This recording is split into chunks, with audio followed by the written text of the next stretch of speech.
शादी के बाद हस्बैंड को अपनी वाइफ की साइड लेनी चाहिए या नहीं?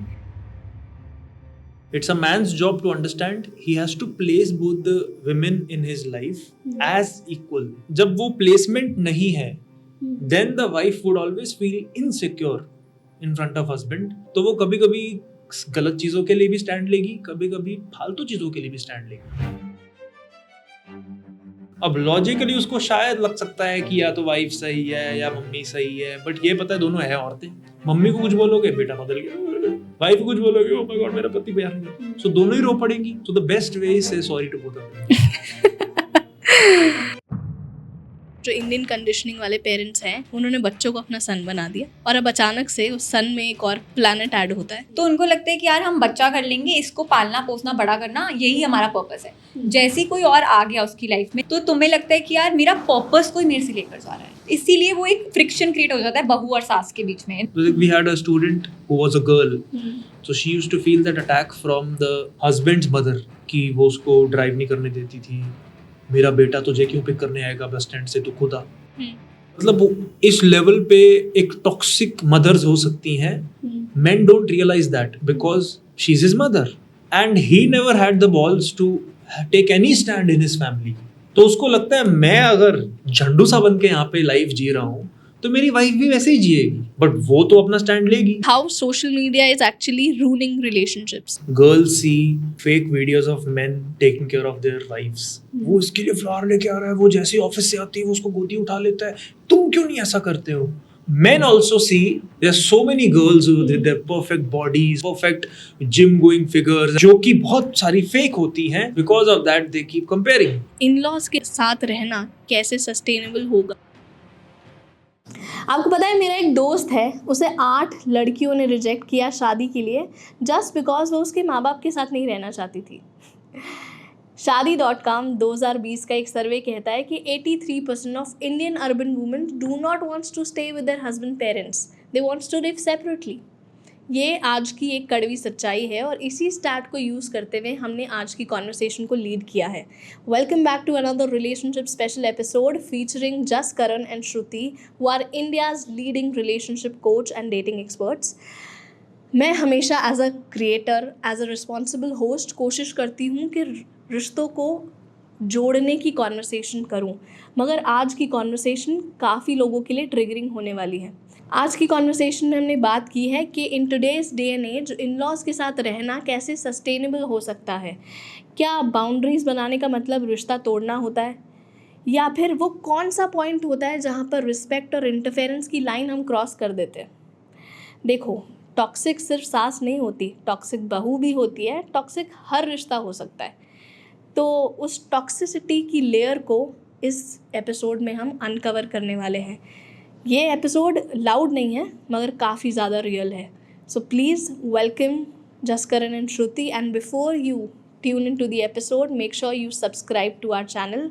आगे बढ़ने से पहले हमारे चैनल को सब्सक्राइब ज़रूर कीजिए because we are very close to hitting 40K subscribers and I really hope you find value in this episode.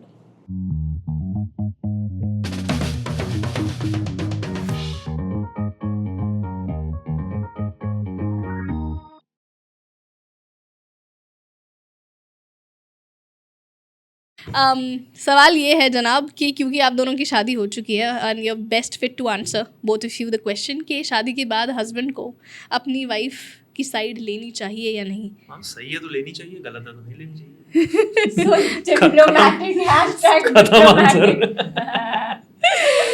Again it comes from the comments of my video. सवाल ये है कि जब भी कॉन्फ्लिक्ट होता है और वाइफ हस्बैंड के पास जाती है कंप्लेंट करने के लिए, तो उन सिनेरियोज़ में जहाँ पे जेन्युइनली वाइफ की गलती नहीं है बट फिर भी हस्बैंड कहता है कि ये मेरी मम्मी ऐसे ही है, ऐसे ही रहेगा, और वो नहीं उसकी साइड लेता. On let's assume on those situations जहाँ पर अभी तक यही कंडीशनिंग चलती आ रही है इंडियन मैन की कि उन्हें बैलेंस करके तो रखना है, और मे बी ऑडेसिटी नहीं होती या फिर कंडीशनिंग ऐसी है कि पापा ने भी नहीं देखा है, पापा को भी उन्होंने नहीं देखा है अपने बड़े बुजुर्गों के मम्मी की साइड लेते हुए. तो यही सही लगता है कि बैलेंस घर का अनुशासन मेंटेन करना ज़्यादा इम्पोर्टेंट है. तो वहाँ पर जब लड़के साइड नहीं लेते हैं तो लड़कियों की कंप्लेंट यही आती है कि मेरी साइड नहीं लेते, इन्होंने मेरे लिए स्टैंड नहीं लिया। तो वहाँ पे क्या लड़कों को चेंज होने की ज़रूरत है? ये है स्पष्ट तरीके से क्वेश्चन। लॉजिकली तुम देखो तो it is very obvious answer, yes, because कैसे आएगा चेंज? सो सी कौन सिखाएगा लड़कों को? वो बैठे हैं ना यहाँ पे, आइए इससे सीखिए जरा how to be a good husband. So अब लड़की, अब तुम बोल रहे हो कि ऐसा होता आया है, ऐसा ही चलता है, तो ये तो लड़के की नादानी है, बेवकूफ़ी है या पागलपन है जो उसको ये बुलवा रहा है उससे कि तुम्हें इतनी चीज़ समझ नहीं आ रही है कि एक लड़की अपना घर बार छोड़ के तुम्हारे पास आई है, तुम्हारे को डेडिकेट कर रही है अपनी लाइफ, तुमने क्या कॉम्प्रोमाइज़ कर लिया? इतने टेक्निकली देखा जाए तो लड़की की टिपिकल सिनेरियो ले, हम हमारे केस में इतना ऐसा नहीं है क्योंकि हम लोग अलग रहते हैं, बट एक लड़की अगर तुम अपने इन लॉज के साथ रहती है, वो सब घर बार छोड़कर आई है, शायद सिटीज मूव हुई है, राइट, तो उसने तो अपनी लाइफ छोड़ दी ना पुरानी तुम्हारे लिए, और वो तुमसे बस इतना कह रही है कि मेरे को जब लगे मेरे साथ जस्टिस नहीं हो रहा है घर में, कोई भी रैंडम XYZ चीज़ को लेकर कॉन्फ्लिक्ट हुआ है, मेरे को सपोर्ट करो। 10 बार नहीं कर सकते, 10 में से 5 बार, 6 बार, 7 बार तो करो, क्योंकि तुम्हें दिख रहा है मेरे साथ गलत हो रहा है। लॉजिकली अगर देखा जाए तो एक हस्बैंड को हमेशा पहले अपनी वाइफ को प्रायोरिटाइज करना चाहिए।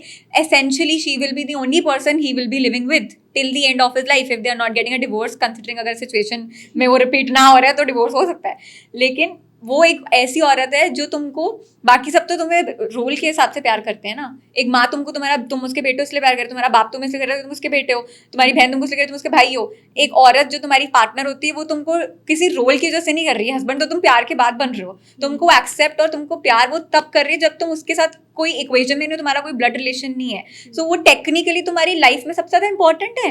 And same goes for the women also, वो आदमी भी तुमको इसलिए तो ऐसे ही प्यार कर रहा है, वाइफ तुम बाद में बने हो, तो वो तुम्हारी लाइफ में सबसे ज़्यादा ज़रूरी वो तुम्हारा पार्टनर होता है, तो प्रायोरिटाइज हमेशा उसको करना चाहिए तुम्हें। कुछ सिचुएशन में तुम्हें अपनी मॉम को डिसअपॉइंट करना पड़ेगा, सो बी इट। अगर इस सिचुएशन में तो ऑब्वियस ही है कि लड़की के साथ बुरा हो रहा है, तो तुम क्यों अपनी आंखों पे पट्टी डाल के बैठे हुए हो और अपने पेरेंट्स को किस लिए इम्प्रेस कर रहे हो? तुम एक काम वाली थोड़ी लेकर आए हो घर पे, तो अपनी वाइफ को लेकर आए हो, उसको वो औहदा दो, उसको वो रिस्पेक्ट दो, उसको वो सपोर्ट फील कराओ। एंड अगर वो लड़की फील नहीं करती है, she will start moving away from you, she will start feeling distant, ultimately it will and up in a divorce. And I have such cases in my own community जहाँ पे लड़कियों के साथ ऐसा हुआ है। हस्बैंड, मैं लिटरली एक केस स्टडी बताती हूँ। एक लड़की आई मेरे पास, उसकी शादी हो गई थी 2 महीने के अंदर, अरेंज मैरिज थी, 6 महीने बाद डिवोर्स। क्यों? क्योंकि शादी 2 महीने के अंदर हो गई, कोर्टशिप पीरियड इतना था नहीं कि प्यार हुआ, और लड़के को और लड़की को आपस में उसको बस पसंद आया तो उसने कर ली। अब शादी के बाद माँ, जो उसकी मदर इन लॉ थी, वो उसके साथ बुरी तरह बिहेव करती थी, उसको फ्रीडम नहीं देती थी, टाइम पे घर आओ, 7 बजे तक घर होनी चाहिए, and all of those things, और उसको सब नहीं चाहिए था। पति ने सपोर्ट नहीं करा, literally I had to talk her into taking a divorce and she did that. So now she is very happy in her life. But ऐसी सिचुएशंस होती है, एंड लाइफ में तो एग्जाम्पल दिए, मेरे सामने हुआ है ये। All right. Moving on to you, sir. All the things she said is right, and one thing is that I want to add on to it is that you need to understand the situation. जैसे अब लड़की को तो हमेशा लगेगा ना वो सही है, so it is a man's job to really understand objectively कि अगर लड़की, first of all, if there is a difference between the woman and the original woman, that is the mother, OG, तो उन दोनों में से ज़्यादा इम्पॉर्टेंट कौन है उसकी लाइफ में? अगर वो एक प्री कंसीव्ड बिलीफ सिस्टम से आ रहा है, then it will be very difficult for him to become objective. पहले तो उसको ये काम करना है कि he has to place both the women in his life as equal. एक लेफ्ट आंख है, एक राइट आंख है, अब तुम देख लो कौन सी ज़्यादा इम्पोर्टेंट है। So that is the thing. So जब वो प्लेसमेंट नहीं है, then the wife would always feel insecure in front of husband. तो वो कभी कभी गलत चीज़ों के लिए भी स्टैंड लेगी, कभी कभी फालतू चीज़ों के लिए भी स्टैंड लेगी, वो हर चीज़ पे ही स्टैंड लेती रहेगी। उसका स्टैंड लेने का हमेशा ये रीज़न नहीं होता कि वो सही है, वो एक्चुअल में बहुत बिल्ट अप चीज़ें भी होती हैं कि वो कुछ भी हो मैं लड़ पड़ूंगी, बिकॉज उसको लगता है कि आपने पुराने भी 5 बातों का स्टैंड नहीं लिया, अब मैं और छठी कोई नई बात लेके उसको करूंगी। So I agree with her completely. It's a man's job to understand. पहले तो उन दोनों को सेम तराजू पे डालो, दूसरा ऑब्जेक्टिवली क्या सही है। तो सिर्फ वाइफ ने कुछ बता दिया तो क्या आप मान जाओगे उसकी बात? नहीं, तो मम्मी से भी डिस्कस करेंगे। तो आप ऑब्जेक्टिवली देखोगे कि अगर ये 2 औरतें हैं और दोनों इंपॉर्टेंट है मेरे लिए, तो कौन सही लग रहा है मेरे को। ठीक है, वाइफ ऐसा क्यों कर रही है? क्योंकि she is so vicious and she is a bitch. नहीं, तो बट मैं ये मीनिंग निकाल सकता हूँ और मैं आई विल स्टार्ट अटैकिंग हर कि ये मेरी फैमिली को अटैक कर रही है। तो वो फैमिली नहीं है इसका मतलब क्योंकि उन्होंने दोनों को अपनी आइडेंटिटी को एक्सपैंड करके दोनों को एक आइडेंटिटी में डाला ही नहीं अभी तक। So if you have a family, then you and your family is one identity, one unit.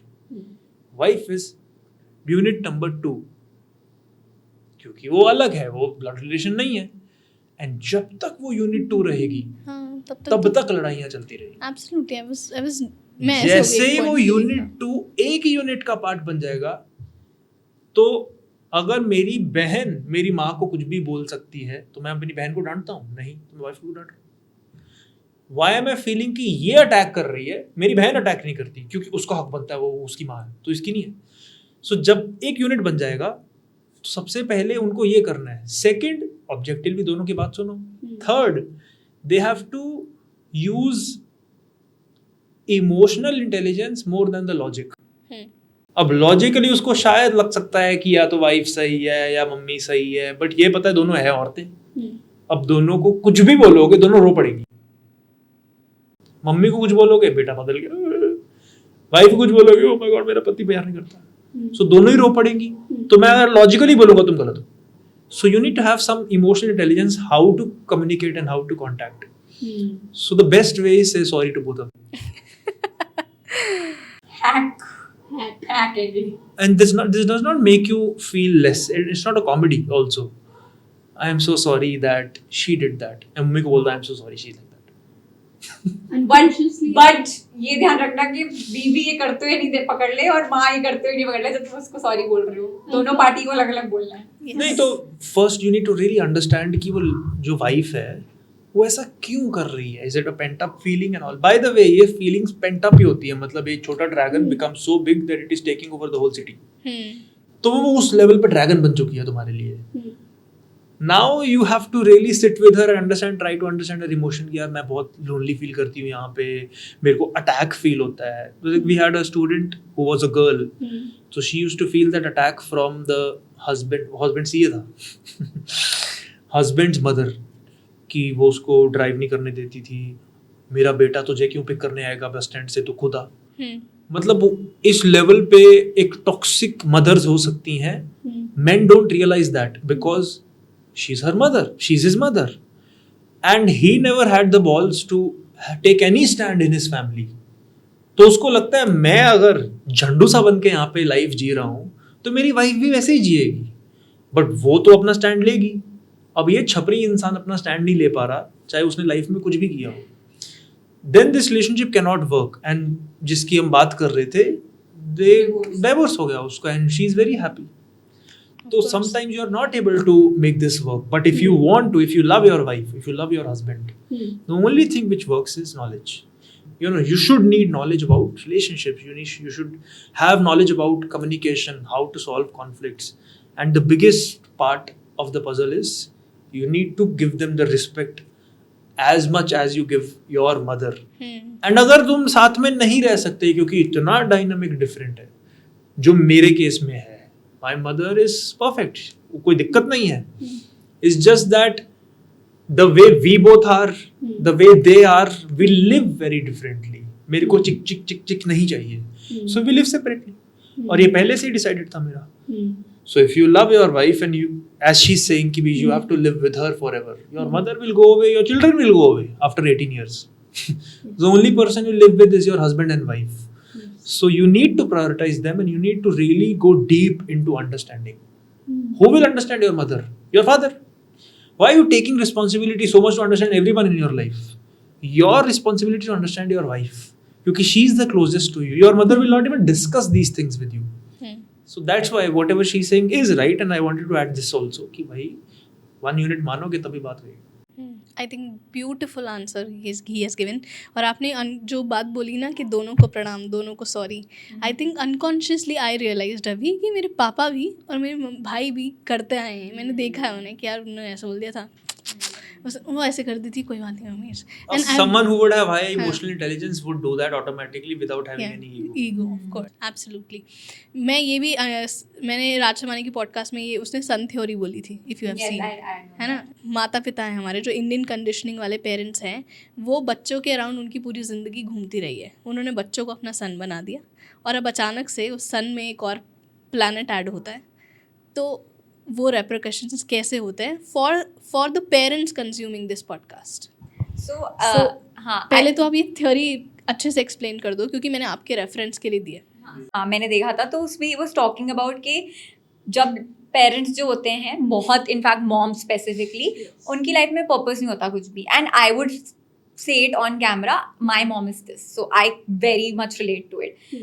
She has been working, she's still in her job, she is not willing to retire and all, which I am happy about, even though उनकी retirement age है, but उन्होंने अपनी life में कोई purpose as such उनका नहीं है, and this is true for I think majority of the population and mothers specifically. तो उनको लगता है, अब मेरी mom तो working है, but there are so many mothers जो working भी नहीं होती हैं, तो उनको लगता है कि यार हम बच्चा कर लेंगे, इसको पालना पोसना बड़ा करना यही हमारा पर्पस है।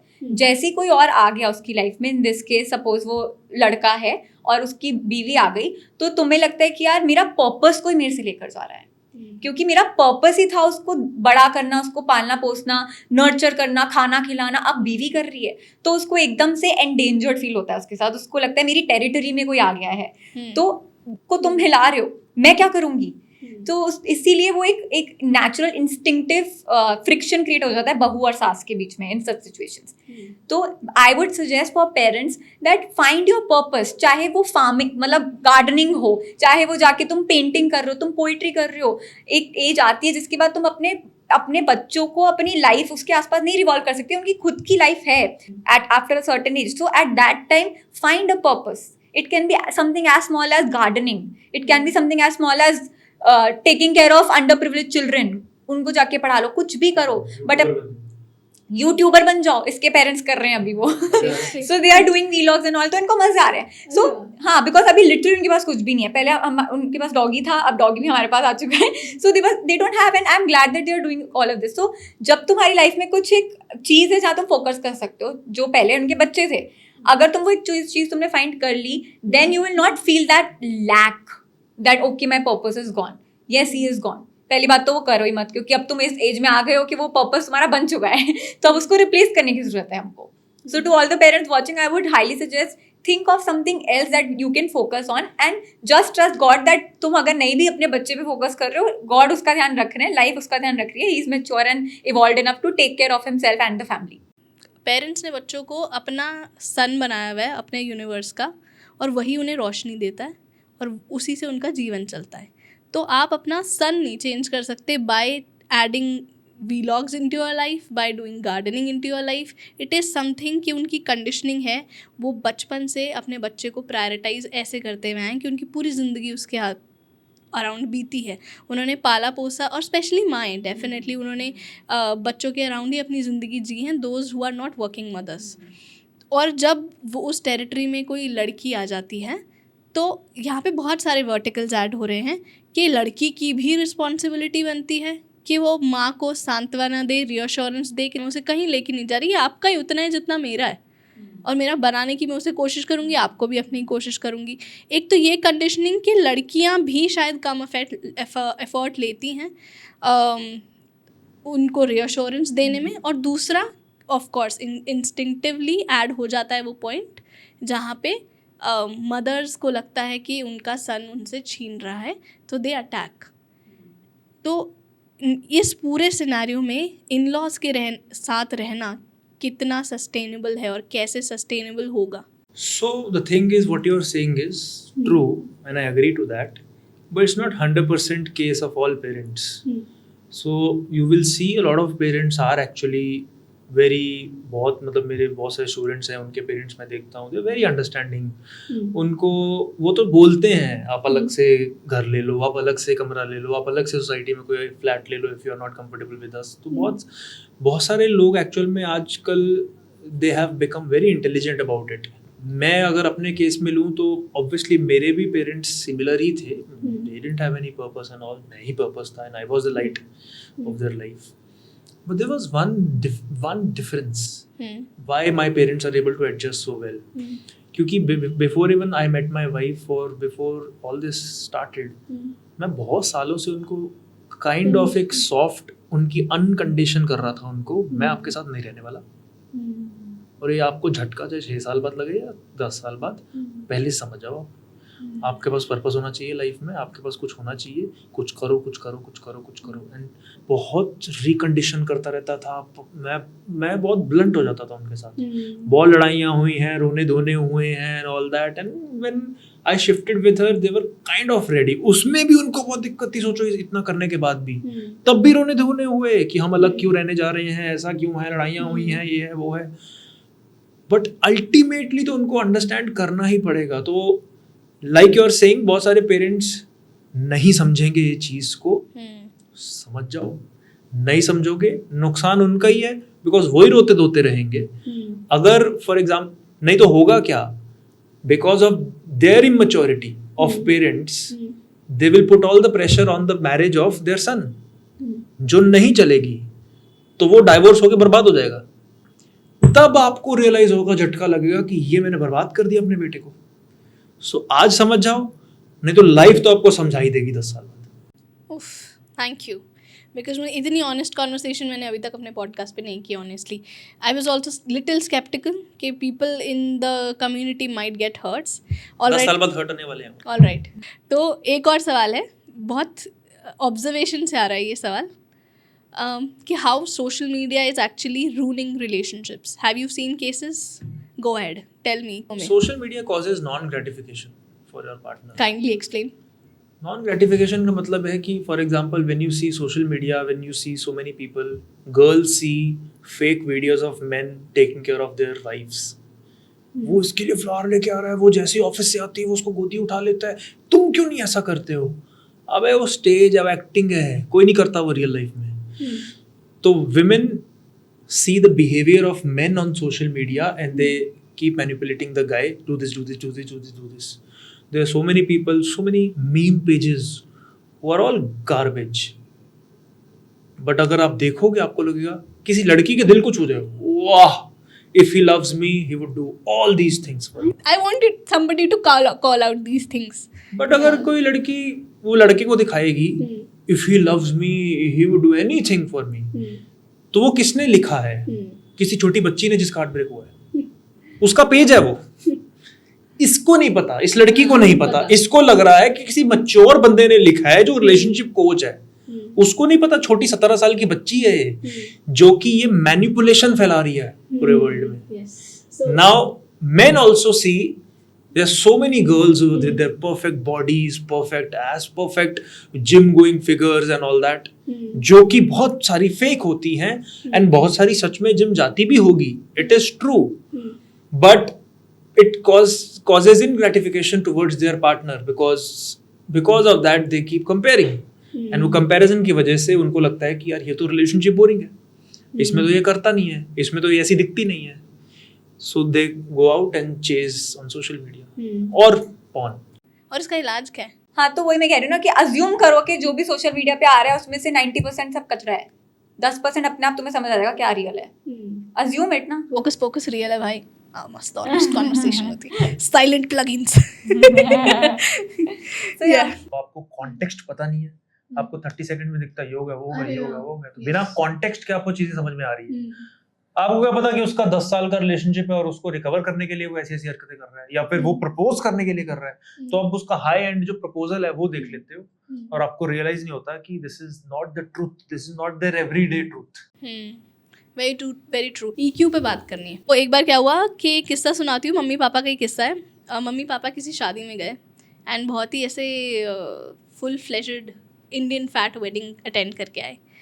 एंड देन मैंने आए वापस आकर उनसे पूछा कि अरे शादी कैसी रही, बढ़िया रहा? तो मम्मी बोली, पापा बोले हाँ एकदम बिंदास शादी थी, इतना सही अरेंजमेंट थे, इस कंपनी के केटरर्स थे, परफॉर्म करने के लिए ये आए हुए थे, ऐसे लोग, ये अरेंजमेंट था, इसने आया था, इसने अरेंजमेंट किया था, इनका स्टेज सेटअप था, इस वाली कंपनी का साउंड था, और फुल ऐसे बातें की, बहुत बढ़िया शादी करी, इतने बजट में हो गई, इससे ऐसे की, फुल एक्सप्लेनेशन दी और डिटेल्ड कॉन्वर्सेशन करी अबाउट शादी. एंड आई वाज लाइक यार सही है, खुश हो ये लोग, बड़े मस्त शादी से होके आए. एंड देन मम्मी के पास गई, पॉडकास्ट करके आ गई. एंड शाम को मम्मी के पास गई, हाँ तो आपकी शादी कैसी रही शादी? पापा बता रहे थे बढ़िया थी. मम्मी बोली खाक बढ़िया थी. मैंने कहा क्यों, क्या हुआ? कि चाची तो ताई से बात नहीं कर रही थी, दुल्हन का मुंह बना हुआ था, दुल्हन की मम्मी ऐसी कर रही थी, और जो दूल्हे का भाई था उसने तो कुछ अच्छा ही नहीं पहना था, सब आपस में उखड़े उठे थे. तो कहाँ अच्छी शादी थी, सब कुछ पैसा लगा दिया, मगर रिलेशनशिप्स तो एकदम घटिया है. And I am like clearly दिख रहा था आपस में नहीं बन रही, उनकी ज़बरदस्ती हो रही है, क्या हो रहा है क्या नहीं हो रहा है. ठीक है. एंड देन मैं दोनों की सुन के आ गई, but it was a silent observation for me. या मम्मी की अच्छे बुरे की डेफिनेशन डिफाइन हो रही थी रिलेशनशिप्स से, कि उनकी आपस में कितनी बन रही है, और पापा की रिलेशन अच्छे बुरे की डेफिनेशन डिफाइन हो रही थी ऑर्गेनाइजेशन से, कि सब कुछ अच्छे से एग्जीक्यूट हो गया, वो अच्छी शादी थी. And that was a bulb on moment for me unconsciously, कि भैया this is how we are wired, हम कितना झगड़ते रहते हैं. This is a perfect example of how men are logical and women are emotional. Emotional question लड़के अपना कैसे स्ट्रॉन्ग कर सकते हैं. It's a misconception okay. that women are better at emotional handling. And ये बहुत सालों से misconception चलती आ रही है, क्योंकि this is how we are portraying it. Like projection कर देते हैं हम. तो लड़की है तो तो इमोशंस परफेक्ट होंगे, क्योंकि तू इतने इमोशंस के साथ डील करती है तो तू परफेक्ट हो जाती होगी. एंड तू लड़का है, तेरे को नहीं समझ आती इमोशन. बट ऐसा होता नहीं है. इन रियलिटी जब कोई लड़का, इमोशंस उसको भी फील दोनों को ही होते हैं, एक्सप्रेस करने नहीं आते. नहीं. men are good at destroying emotions. Oh. Masculine energy is the energy which goes towards death. Go ahead, I'm learning. Death, mountain, near-death experiences. A feminine energy is going Creation. towards life. So she'll be more volatile. Feminine is life itself. Man is silence. Men are very good at destroying their emotions. They can detach themselves from things. Now, who's better at dealing with emotions? In reality, women don't have this skill, because so much of her hormonal changes are there from the age of 14, जब उसके periods आते हैं, exactly कौन सी age में आते हैं, till menopause or post that. Men don't have that cycle. Plus moon. ठीक है ना. प्लस मून साइकिल है, कि भाई मून के हिसाब से पीरियोडिक साइकिल है, मेंस्ट्रुअल साइकिल है. मेन का क्या साइकिल है? कुछ नहीं, उसका सैलरी साइकिल होता है. जिस दिन सैलरी आएगी उस दिन खुश होगा, उसके बाद काम करेगा. ये रील वायरल है. It's a man's responsibility to hug her and tell her it's okay, forget about it, and make her feel that you are safe and comfortable and you don't need to worry about all these things. I'll take care of it. Because when I am taking care of it, I don't have to feel anything. क्यों? क्योंकि I can detach with that thing and still do that like a robot. Women are very good at processing their emotions, communicating their emotions, and creating relationships. So now men need to learn and understand this. कि all these emotions, all the anxiety, all the fears, I can bottle up and keep in my heart and never express it. So एक दिन आके फट के बाहर आएगा वो, either through a form of a physical disease, cancer, or anything, back pain. Oh wow, I'm glad you brought that up. Or an emotional outburst. Why men are always frustrated, always angry? The reason is that because they are internally not that satisfied. Now women can also be said to be that way. That's why I said, just because women deal with a lot of emotions does not make her a master in it. She only becomes master when she actually masters it. So women having a lot of emotions, but she does not know how to disassociate herself from that. So women, they start improving themselves so much because they are natural healers, they are natural coaches, as I was talking about. They're naturally wired like an engineer to improve their software. कैसे? For example, when you create an app, तो आप देखोगे ना, iterations आती रहती हैं app का, version 2, version 3, Android version 5, version 6, version 7. वो क्या है? It's an engineer's way into life. This is how women are. लड़के और लड़कियों के दोनों के अपने अपने कोपिंग मैकेनिज्म है. One likes to shut down, one likes to talk more. And then how do we drive the balance between that? One likes to shut down, one likes to talk more. Hmm. See, you will always see men are Obviously. mostly going to Shut down. Yes.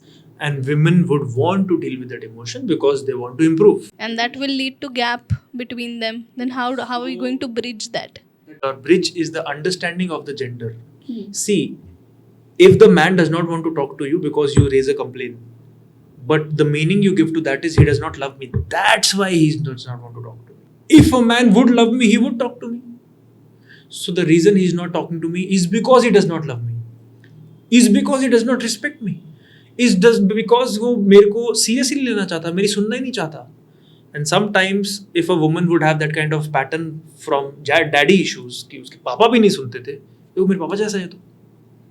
So when you see so many cases I have seen जहाँ पे the girl compares the guy with her dad, the guy compares the girl with his mother, जिनके साथ issue आ रहे हैं, the parent with whom you have had issues, तो जब तुम similarities देखते हो दोनों में, तो you would always bring that issue. But in reality what happens is, first step is to understanding the gender. कि जब मैं gender ही understand कर जाऊंगा, जैसे for example if she would talk about something and I would go, now I know she would do that. So it is not something कि भाई अगर वो कर रही है तो she is attacking me. वो इसलिए कर रही है क्योंकि मैं अगर ना भी होता इस पिक्चर में वो तब भी करती. तो मैं अपने आप को पर्सनली इस चीज को ना लेके जाऊं एंड ट्राइंग टू अंडरस्टैंड कि ये जेंडर ही ऐसा है, that is my first step. Does that solve all the problems? No, but it really relaxes you. Okay, there is no personal attack. Second is trying to understand the beauty in their strategy. Okay. What's the beauty in the strategy of a man, of a girl? She cares. तभी तो वो कर रही है. She cares about the relationship. Otherwise तो वो detach हो जाएगी. She cares.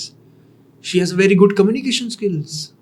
She's bold about it, courageous about it. And what's the girl POV on this? Men tend to shut down and women tend to talk about it. ये दोनों चीजें perfect है, बस timing गलत होता है. Okay.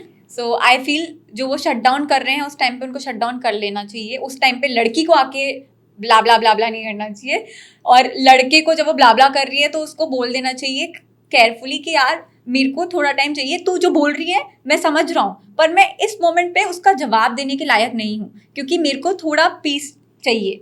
10-15 मिनट दे दे, उसके बाद हम तू जो बोल रही हो बिल्कुल सही है, मैं बात करूँगा, बस 10 मिनट दे दे, आधा घंटा दे दे, एक दिन दे दे, वो समझेगी. उसको क्या हुआ, उसको क्यों प्रॉब्लम हुई लड़की को कि शट डाउन हो रहा है, चला गया क्योंकि उसने ये नहीं बोला कि उसको क्या फील हुआ, अनइम्पॉर्टेंट. क्योंकि तुम शट डाउन कर रहे हो, तुम एक तरह से डिसरिस्पेक्टेड फील करवा रहे हो लड़की को, तो उसको लग रहा है मैं जरूरी नहीं हूँ, जो मैं बोल रही हूँ सुनना ही नहीं चाहता, मतलब इसको रिलेशनशिप की पड़ी नहीं है, मेरी पड़ी नहीं है. उसको, लड़की को ये फील हो गया. और लड़के की रिस्पॉन्सिबिलिटी यहाँ पर क्या है कि लड़की को ऐसा फील ना हो. लड़की की यार रिस्पॉन्सिबिलिटी हुई कि यार अगर वो शट डाउन हो रहा है तो यार मैं समझूं कि शायद उसको अभी मेंटल स्पेस चाहिए, अभी वो मेरी तरह ब्ला ब्ला ब्ला करने वाली सिचुएशन में नहीं है, मैं वो कर पा रही हूँ, उसके लिए वो अभी ये परफेक्ट मैकेनिज्म नहीं है. सो ये अगर एक अंडरस्टैंडिंग आ जाए तो तुम परफेक्ट टाइमिंग बिठाओ ना यार, 1 घंटे बाद बात करो इस बारे में, तो मैच हो जाएगा फिर. Wonderful, that's a beautiful take away. बहुत अच्छा आंसर था ये. बहुत कम लड़कियों को देखा है मैंने इतनी मैच्योरली से वापस देते हुए रिप्लाई. और आप दोनों लड़ते हो? हाँ, बट अब अभी एक्चुअली लाइक क्योंकि दोनों एक दूसरे जेंडर्स की इतनी अच्छी अंडरस्टैंडिंग अगर कोई रखते हैं, सो हमारा how do you fight? Yes, so I tell you something. Even तो हम कोचेस हैं, हम, लेकिन एज कोचेस भी हम मैरिड कोचेस, शादी के बाद ही एक्सपीरियंस मिला ना हमको उस चीज़ का भी, तो जो भी हमारी नॉलेज थी वो हम इम्प्लीमेंट आफ्टर शादी ही कर पाए हैं एंड लर्न कर पाए, क्योंकि हम दोनों ने पहली बार लाइफ में शादी करी तो हमें बहुत सारी चीज़ें आफ्टर मैरिज भी पता चली हैं. So first year of our relationship it was a lot of fighting. And this is true not only for us, this is true for every couple. First year is only for building your foundation. And जब तुम foundation build कर रहे हो तो सबसे ज़्यादा मेहनत वहाँ पर होती है. फाउंडेशन बिल्डिंग में क्या होता है, तुम ज़मीन के अंदर जाके गड्ढे करके फाउंडेशन बिल्ड करते हो. जब तुम बिल्डिंग खड़ी कर रहे हो तुम ज़मीन के नीचे जाके उसकी फाउंडेशन बिल्ड करते हो. That is hard work. So first year is always very difficult. And उसके बाद यू टेंड टू अंडरस्टैंड इसका ये पैटर्न है, इसको ये ऐसा अच्छा लगता है, इसको चुप रहना पसंद है, इसको इस टाइम पे ये पसंद है, इसको काम पे ज़्यादा फोकस करना पसंद है, हर बार मुझे यूलू यूलू करके मेरे पास प्यार करने नहीं आएगा, ये इसका, तो तुम नोटिस करते हो उसको, पार्टनर को अंडरस्टैंड करते हो। जहाँ पे तुम अपने पार्टनर को अंडरस्टैंड करने लग गए, अपने आप ही कॉन्फ्लिक्ट का स्कोप बिल्कुल मिनिमल हो जाता है। सो हमारे रिलेशनशिप में ऐसा ही हुआ कि over a period of 3 years, 3rd year हमारी सबसे कम फाइट्स हुई हैं, और जो भी हुई है they have been more of an argument that is playful more than heated argument, क्योंकि हमारी अंडरस्टैंडिंग आ गई है कि हमको हम तो, एंड अच्छा एक बहुत इंपॉर्टेंट यहाँ पे पॉइंट बोलेंगे for all the people watching, if both men and women in the relationship, if they have a bigger purpose in their life, and if they are doing more important things in their life, if they are more mission driven, something like that, they would not give a damn about the conflicts in the fight, because उनको लगेगा कि यार इसमें मेरा time waste हो रहा है, इसमें मेरी एनर्जी वेस्ट हो रही है, I'd rather put it in something more valuable in life. सो जो भी हाई वैल्यू वुमेन मैन होते हैं, जो अपनी लाइफ में कुछ अच्छा बिल्ड कर रहे होते हैं, मिशन के टुवर्ड्स जा रहे होते हैं, उनके लिए ये फाइट्स कभी इंपॉर्टेंट होती नहीं है। So you would just brush it of. मतलब ये चीज़ मैंने खुद हमारे केस में भी नोटिस करी है। मेरे दिमाग में ऐसे सेंटेंसेस आते हैं कि मुझे लगता है यार कौन इस छोटी सी बात पे से लड़ाई करे, इससे बेटर मैं कोर्स बना लूँ अपना। मतलब मेरे को ऐसे होता है, and this is true for all the people जो कि बहुत ही ज़्यादा एम्बिशियस है लाइफ में, या बहुत ही एक पर्पस ड्रिवन लाइफ जीते हैं, उनके लिए आर्ग्यूमेंट्स ऑन कॉन्फ्लिक्ट्स इंपॉर्टेंट इतने ज़्यादा इंपॉर्टेंस होल्ड ही नहीं करेंगे, बिकॉज उनको ये सब छोटा पेटी लगेगा। उनको लगेगा लाइफ में मेरे को कितना कुछ बड़ा करना है, अब मैं इस बात पे लड़ूँ कि तूने गीली जुराब या गीला टावल क्यों रख दिया बिस्तर पे। I have better things to talk about in life. I think ये तो अब बहुत सुनना ज़रूरी था, एक मैरिड कपल के मुंह से ही निकल सकता है डेफिनेटली। चक इट, लेट्स मुझे आप, क्योंकि इतने साल हो गए कोचिंग करते हुए, you been teaching people how to date well, respectfully and responsibly with the clear intent, and also obviously solving all the conflicts of a Indian marriage couples. Then अपनी कोई crazy सी story सुना दो जिससे हम सब चमक जाएं। उसके बाद मैं आपको मैजिक से चमकाऊंगी। One story which is coming in my mind, मतलब बहुत सारी हैं। एक story है क्योंकि we both helped that same guy, तो he was in a relationship from past I think more than 1 year, and बहुत बार उसने मेरे को बहुत क्वेरीज पूछी, कोचिंग सेशंस भी हुए, and we were trying to understand why is he feeling that way, why is he feeling that she is not that interested and all that. वो बहुत ज़्यादा हुई, and at an emotional level, Hindi में कर सकते हैं? हाँ, एक इमोशनल लेवल पे मेरे को रियलाइज हुआ कि भाई कुछ तो दिक्कत है, ऑब्वियसली इनसिक्योरिटी है, लड़की भी बिहेव नहीं कर रही, या फिर तू बहुत इनसिक्योर हो रहा है, blah blah blah blah, and he became very good at understanding his emotions and everything was there. Funny चीज हुई 1 साल बाद कि उसको रियलाइज हुआ भाई कुछ तो सच में दाल में काला है, आप जो बातें बोल रहे हो सही है, सब कुछ बढ़िया है, मैं बहुत वर्क कर गया, बट कुछ लॉजिकली दाल में काला लग रहा है। मैं कहा मतलब क्या हुआ? कहता पता नहीं है, मेरे को शक हो रहा है कि वो कुछ बहुत ही मेजर लेवल पे झूठ स्टैक अप कर रही है। मैं कहा देख इतना तो मेरे को नहीं पता। कहता मेरे को आधार कार्ड नहीं दिखाती, वो पैन कार्ड नहीं दिखाती, सैलरी स्लिप नहीं दिखाती, मेरे को कुछ पता ही नहीं उसकी लाइफ के बारे में, मेरे दोस्तों से नहीं अपने दोस्तों से मिलवाती, वो मेरे को ना झूठ सा लगने लग गया सब कुछ। 1 साल से ऊपर हो गया by the way. Okay, so it was very rare occasion I asked him कि to hire a private investigator. Okay, I am getting intrigued. So फिर उसको उसके बाद रियलाइज हुआ कि she is already married. Wow, age की झूठी थी उसकी, एंड सब कुछ झूठी था, सब कुछ नहीं, फीलिंग्स वर रियल सारी चीजें।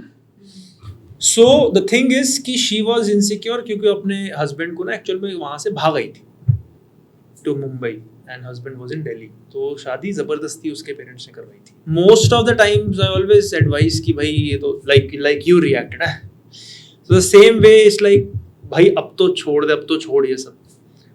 But then he was also crazy about her, and he was like, I am your student, I will not do anything crazy or anything like that, and मेरे को break up भी कर दे, छोड़, कुछ नहीं होने वाला मेरे को, but for some reason I want to help her also। मैंने बोला तो कर नहीं सकता, तो फिर basically फिर I invited Shruti also in the picture कि she's a girl, so let all 4 of us sit and try to understand। oh wonderful। तो श्रुति ने ऑलरेडी शायद इंडिविजुअली उसके साथ अलग से कॉल कर रही थी, मगर मेरे को करनी सी बात, क्योंकि I am a man, so I would trigger her, I want to trigger her. हम चारों बैठे हुए थे वहाँ पे, and I also tried to first understand, no judgment, nothing, उसने ऐसा किया वैसा किया. Then she started crying, she said देख ऐसा हुआ. So अब क्या है कि she also improved, then ultimately decision हुआ कि she has to take a divorce, because वो divorce लेगी then only this relationship can work. And I think ये 2 दिन पहले उसका message आया था कि she has filed for it. Wow, congratulations. So it is anything which seemingly is disgusting, oh my god, झूठ and all that, but once you really understand and dig deep, उस कचरे में तुम निकलोगे तो you might find that जो prima facie आपको बहुत टॉक्सिक और नेगेटिव लगता है, sometimes it is worth saving. मैंने उसको एडवाइस नहीं की थी, बट ही इज लाइक मैं छोड़ भी दूंगा, कोई दिक्कत नहीं है, I still want to take it further. ठीक है, तो we are connected, she is also connected, we are connected. अभी हम अल्टीमेट रिलेशनशिप मास्टरी करके एक सेशन बना रहे हैं, तो when my students purchase they can bring their better halves for free. Bring her for 5 days, she will sit, and if she sits, तो उनका पूरा रिलेशनशिप ट्रांसफॉर्म ही हो जाएगा, because she would know exactly what to do. So whole message to people who would be listening is that there are some unique cases जहाँ पे तुम relationships नहीं कंटिन्यू कर सकते, एंड डाइवोर्स या फिर breakup seems to be the better option. But in most cases, no matter how dangerous और how disgusting और how far-fetched any situation seems to be, a lot of help, a lot of love, a lot of knowledge can heal things. It's like किसी की अगर चोट लगी है, हाथ पे, या फिर मैं गिर गया हूँ, instead of taking to the hospital, instead of taking to someone who can understand that nitty-gritties of how to treat that, तुम बैंडेड लगा देते हो बस. वो पता भी नहीं है बैंडेड से होगा क्या, उस पर पहले दवाई लगानी थी, उसको क्लीन नहीं किया, कुछ नहीं. Emotionally also, when things are not working, you need to go to someone and try to seek help from people who are doing it professionally. Either to hire a therapist or come to us. You need to understand कि what is the difference is that we are at the same age. तो जो इंसान 25 से लेके 35 के आसपास चल रहा होता है, तो they relate with us a lot. I'm glad you two are doing this. मेरे को ऐसा लगता है कि ये एक टॉपिक है जिसके ऊपर किसी को कभी कोई एजुकेशन प्राप्त ही नहीं हुई है, और मतलब it is a sad reality. And surprisingly irony ये है कि वो ही सबसे ज़्यादा इम्पोर्टेंट है लाइफ में, क्योंकि घूम फिर के जो तुम पैसे भी कमाते हो ना, वो भी रिलेशनशिप के थ्रू ही आते हैं तुम्हारे पास. Wow. मतलब at the end of the day it is the people through which you do everything and anything. At the end of the day, you're dealing with people on the other side exactly. also. And उसमें भी relationship में भी जो सबसे important relationship होता है वो तुम्हारा कंपेनियन वाला होता है, which is your life partner. तभी तुम उसको लाइफ पार्टनर बोलते हो, मतलब मैं तेरे साथ अपनी लाइफ बिताने वाला हूँ. एंड अनफॉर्चुनेटली इसके ऊपर कोई एजुकेशन नहीं मिलती है रिलेशनशिप के ऊपर. अगर तुम नॉलेज गेन कर सकते हो, please go ahead and do that, because unfortunately हमारे पेरेंट्स को ये नहीं मिली थी, एंड उनको नहीं मिली, इसकी वजह से हमको बहुत सारी चीज़ें हील करनी पड़ी हैं. हमको बहुत सारे टॉक्सिक पैटर्न्स ब्रेक करने पड़े हमारे लिए. सो वो अपने बच्चों को मत पास करो. So get that knowledge, gain as much as possible, and उसको इम्प्लीमेंट करो. Make your relationship the most beautiful. In fact हमारे केस में तो हमारा काम ही ये है, तो मैं बोलती हूँ. But even if you are not a coach, not a relationship coach, have that goal in your mind that your relationship should be the best relationship in the world with your husband और your wife. ऐसा intention से ही अपना relationship start करो, या rebirth दो उसको अगर ऑलरेडी रिलेशनशिप में हो. Wonderful. I think that's a very very very very clear intent. मेरे को बहुत खुशी है कि ये आप दोनों कर पा रहे हो honestly, and I think कि आप दोनों इतने सारे लोगों से बात करते हो. Also you are very well equipped ये सेंस करने में कि सामने वाला बंदा आपकी बटरिंग कर रहा है या फिर आपको for the sake of saying on a podcast कर रहे हैं. बट सच में मुझे बहुत खुशी है कि आप दोनों ही कर पा रहे हो.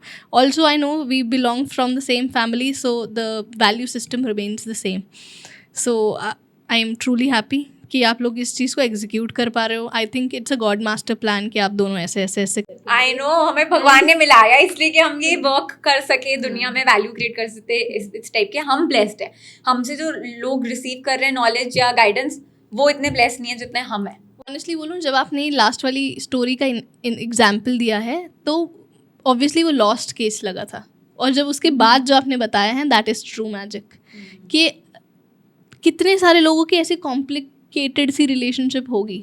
अभी तो हमने सिर्फ एक एस्पेक्ट डील किया है, सिर्फ main versus women and just the marriage part of it. But कितनी कॉम्प्लिकेटेड रिलेशनशिप्स एग्जिस्ट करती हैं जिससे या तो वो हमें बताने से डरते हैं या वो बता देते हैं तो हम उन्हें इनवैलिडेट कर देते हैं कि इसका कोई स्कोप ही नहीं है, छोड़ दे यार, है ना. एंड वो उसका स्कोप निकल आया. आई am glad about that. I am really glad. मुझे लगता है कि ये सक्सेसफुल हो गया मेरा पॉडकास्ट करना, कि वो स्टोरी मुझे जान के बड़ी खुशी हुई कि ऐसे कितने सारे लोग अटके होंगे and they can reach out to people like you and really solve it. जहाँ पे हमें लगता है कि नहीं सॉल्व किया जा सकता, you said it, we can solve it. Obviously एक पॉइंट पे जाके डिवोर्स इज ऑल्सो ऑप्शन, मगर जहाँ तक ट्राई मार सकते हैं करते हैं. मतलब you make an informed decision. Informed decision. Wonderful. All right. ये तीसरा पॉडकास्ट काफ़ी सक्सेसफुल रहा. होकस पोकस का अत्यंत पहला इनफॉर्मल 2 गेस्ट पॉडकास्ट. ये पहले तो इस बात के लिए तालियां बज जानी चाहिए. ये मेरा पहला पॉडकास्ट के पहले 2 वाले गेस्ट वाले पॉडकास्ट वाले लोग होते हैं. We are very happy. और टेक्निकल ग्लिच के कारण हम तीसरा माइक ना हमारे पास था, बस हम लगा नहीं पाए. बस हो जाती कभी कोई गलती, कोई बात नहीं, माफ़ कर देना चाहिए. Moving on. All I am saying is आपने जितनी भी कॉन्वर्सेशन की क्लियर इंटेंट के साथ गई. आई होप उसी इंटेंट के साथ ऑडियंस को पहुंची हो, क्योंकि इतने घंटे की बात हम एवं तो नहीं कर रहे हैं, इंटेंशन के साथ बैठ रहे हैं, किसी पर्पस के साथ बैठ रहे हैं. आई होप वो पर्पस फिल हुआ हो. And I am glad and I am really really honestly very happy with the work that you are doing. I think love gurus of India आपको खिताब देना चाहिए. पार्टनर मूवी रिक्रिएट करनी चाहिए आप दोनों के साथ. Yes. So thank you for doing this. Thanks a lot. Thank you. We loved it. We actually enjoyed it. And I think your audience is going to enjoy this podcast a lot, because somehow intuitively again I feel कि बहुत लोग comments पे लिख रहे होंगे, this is what I needed to hear. Yeah. Yes. Your last word, sir, on the podcast. बहुत सारे लोग हैं who feel confused because of even small things. मतलब छोटी छोटी चीज़ें, जैसे इसने मेंशन की उसने तौलिया रख दिया, ये मेरे से ऐसे बात करती है, वो ऐसे मेरा स्टैंड नहीं लेता and all that. And once you see a couple talking about that very openly, very deeply, मतलब बहुत deep conversations हुई हैं without taking anything personally कि यार it's a personal attack, how can he say that, how can she say that. Take it with a understanding and with a different consciousness कि यार we have been married from the past 3 years, but it is not because of our marriage we are coaches. We are coaches and we are married. So understand from that angle कि small things, when you start applying it, you can improve your relationship. You are not alone. Most people are like that. Most couples are like that. Most couples have the same problem only. Just take one thing out of this podcast which you love the most and do that in your life. And put that in the comments below also. Put Yes. that in the What comments was your below biggest and then do that in your life and see the magic in 1 month in your relationship. Wonderful. Thank you. जाते जाते एक point share करना था. पापा कहते हैं कि जो हमारी लाइफ है ना, वो एक व्हील की तरह होती है ना. व्हील के इस तरफ बहुत सारे कांटे हैं, या हाउ डू आई से दिस, बहुत सारे मेटल के रॉड्स जा रहे हैं ना. अगर ये इतना सा होगा और ये कितना बड़ा होगा, एक छोटा होगा और एक इतना बड़ा होगा, तो व्हील पूरा गोल नहीं बन पाएगा, है ना. तो वो सारे जो आपके व्हील के बड़े बड़े स्ट्रिंग्स हैं जो उसको गोल की शेप देते हैं, वो आपके एक करियर है, एक रिलेशनशिप्स है, एक पत्नी के साथ, एक माँ बाप के साथ, एक बहन के साथ, एक वर्क और आपके जिनके साथ आप काम करते हो उनके साथ, वो सारे रिलेशनशिप्स हैं. क्योंकि हमने ये डार्क साइड ऑफ हमारी एरा है, या फिर हमारा जेनजी या मिलेनियन है, कि हम अपने काम को बहुत ज़्यादा प्रायोरिटाइज़ करते हैं, जो कि बहुत इंपॉर्टेंट है. Most of us are becoming very work driven, but we tend to lose to work on relationships. और फिर मुझे एक और बात याद आती है कि रिलेशनशिप्स पे काम करना इज़ लाइक स्लीप. आपको रोज़ नींद चाहिए होती है. अगर एक दिन आपको नींद नहीं मिलती तो आप कैसे चिड़चिड़े हो जाते हो, वैसे ही आपको रोज़ अपने रिलेशनशिप्स पे काम करना पड़ेगा. क्योंकि आप नहीं करते हो तो फिर वो गैप आने लगते हैं और फिर वो उसका रिजल्ट बनता है कि इंसान फट जाता है और कॉम्प्लिकेशंस बड़ी हो जाती हैं. So if you daily work on relationships, then definitely हम एक ऐसी सोसाइटी की तरफ प्रोग्रेस करेंगे जो, जैसे मैं सुनती हूँ स्वीडन एक कंट्री है जहाँ पे आपस में लोगों की बहुत अच्छी बॉन्डिंग है, वो प्रायोरिटाइज़ करते हैं, स्लो लिविंग करते हैं. वो उस जगह की खान पान और कंडीशनिंग भी है, बट आई थिंक कि वो इंडिया की कंडीशनिंग आप जैसे लोग शुरू कर रहे हैं on a broader level, on if a larger perspective में हम देखें कि आपको उस चीज़ में मज़ा आता है, आप करते हो, आप मैरिड हो, आप करते हो, मगर वो आप पर्पस के साथ कर रहे हो कि इंडिया में कितने सारे लोग की रिलेशनशिप्स आप ठीक कर पा रहे होगे और उसकी वजह से आपकी भी बेहतर हो रही होगी. It's a win win situation and I realised it is it during the podcast और may be the last of the podcast की. तो बहुत बड़ी चीज़ है यार. So yeah genuinely thank you. Very valid point. Thank you Yeah. for saying that. या let's do this and I think will come. ये प्रॉमिस करके जाओ कि will come back for another sequel. ठीक है.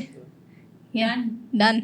ऑडियंस को कमेंट्स में लिखो भैया क्या चाहते हो तुम, कौन से टॉपिक पे इस बार बात करें. Detail conversation. Thank you. Thank you. Bye bye. Thank you.